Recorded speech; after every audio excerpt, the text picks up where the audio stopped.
So let's look at one example. So finding extrema on a closed interval. Okay. So I'm gonna also show open interval case as well, but this time we begin to discuss the case with a closed interval. So find the extrema of fx equal to 3x fourth minus 4x cubed.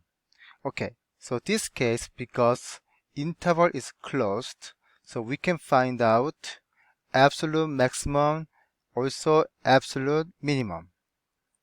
Then, maybe other kind of relative minimum maximum, that we just call the relative minimum and then relative maximum. That's it. Okay. So using that, we'll find out here. So interval value is negative 1 to 2. So this value automatically become testing value.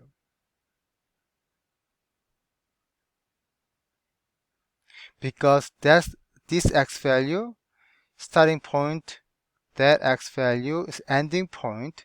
So this case may appear maybe maximum or minimum, who knows? Such as we have like this, then this x1 will have absolute maximum, this x2 will have absolute minimum. So that's the case also appear. So we better check out as a testing value always using the closed interval. Okay, now we need to find the critical value to find out potential maximum and minimum value point. So I'm gonna derivative fx. So f prime x becomes 12x cubed minus 12x squared. Now I'm gonna make that equal to 0. Okay, then I see that 12x squared is a common factor, so take out 12x squared, then x minus 1 equal to 0. It means x equal 0 and x equal 1. They are our critical value. So the last time we only find out the critical value, we never discuss, which one has the maximum or minimum. So this time we are gonna find out find out where the maximum is located and then where is minimum located basically. But obviously, we don't know which one, but those values indicate either maximum or minimum. That's really clear. Okay, so I'm gonna find out f0 first. So f0, which means 3 times 0 fourth minus 4 times 0 cube equal to 0 minus 0 becomes 0. So we can say f0 equal to 0. Okay, now f1. So f1, which means 3 times 1 fourth power minus 4 times 1 cube power. So 3 minus 4 become negative 1. So when x equal 1, then y become negative 1. Okay? So now, as I told you, we also test interval value as well. So I'm going to do negative 1. So f negative 1, that's the 3 times negative 1 fourth power minus 4 times negative 1 third power, then this becomes 3 times 1 minus 4 times negative 1, which means 3 plus 4 equal to 7. Therefore, f negative 1 equal to 7. Okay, the last one, we also want to do f2. Then become 3 times 2 to the fourth power minus 4 times 2 to the cube. So this become 3 times 16 minus 4 times 8, then 48.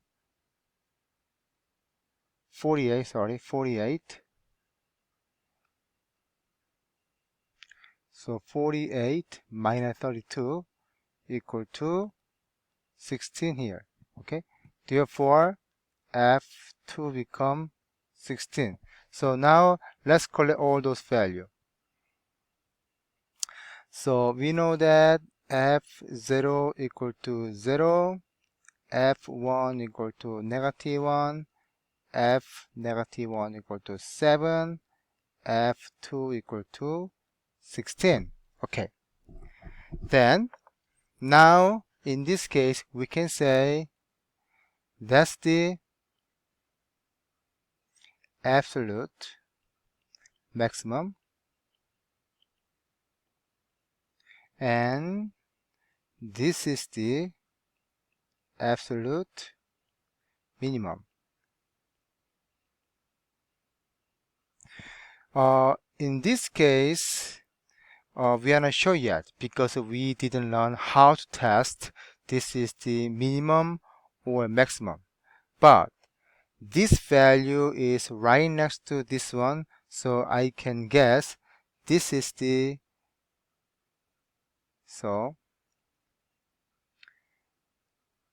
relative maximum, and then there will be I want to say also the relative maximum so far. Okay, so later on I'm gonna confirm how to determine this is clearly the relative maximum or minimum using the property, but so far that's how we can analyze it. Okay, so let's look at one more example. So this question also we're gonna find out maximum and minimum of this function.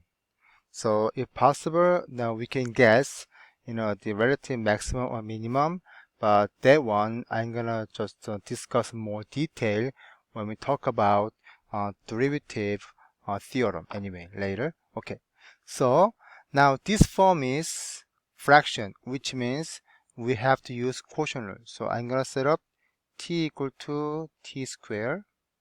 Sorry, I better writing different letter this time. So I'm gonna say, just say top equal to t squared, bottom equal to t squared plus 3, then top prime become 2t, bottom prime become 2t. So always this direction first. So g prime t becomes 2t times t squared plus 3 minus t squared times 2t over t squared plus 3 square basically. Okay, then I'm gonna open the parentheses. So this become 2t cubed plus 6t minus 2t cubed over t squared plus 3 square basically. Okay, so now you can make simplify. So I see these two, so it becomes 60 over t squared plus 3 square. So remember, this one is the derivative function, so you can find both from the numerator and denominator the possible critical value. So you are setting up 6t equal to 0, and then also t squared plus 3 equal to 0. I don't care square this time because the inside of the parentheses that equal to 0, then everything will be 0. Okay, that's the reason I only take out the inside one. So we found out t equal to 0 this case, but this one not possible because t squared cannot be negative 3, right? Of course, we can find out imaginary value, but this case it doesn't work. So the bottom part, there's no critical value exists. So that's our critical value. And then what is our interval? So which is -1 and 1. Therefore, we are testing three different t-value, -1, 0, and 1. Okay? So find out g -1, which means -1 square over -1 square plus 3, right?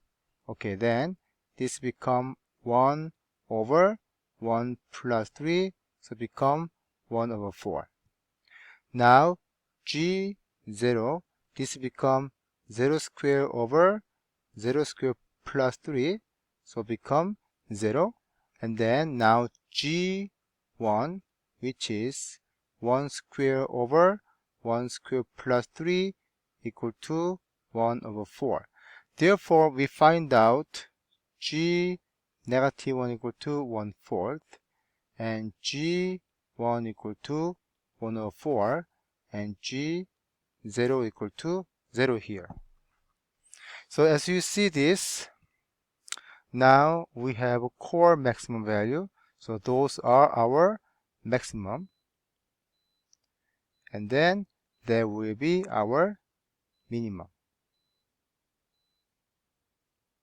Okay, so that's all this video, and then we're going to talk about other theorems such as a Rolle theorem and the mean value theorem from the next video. Okay, thank you.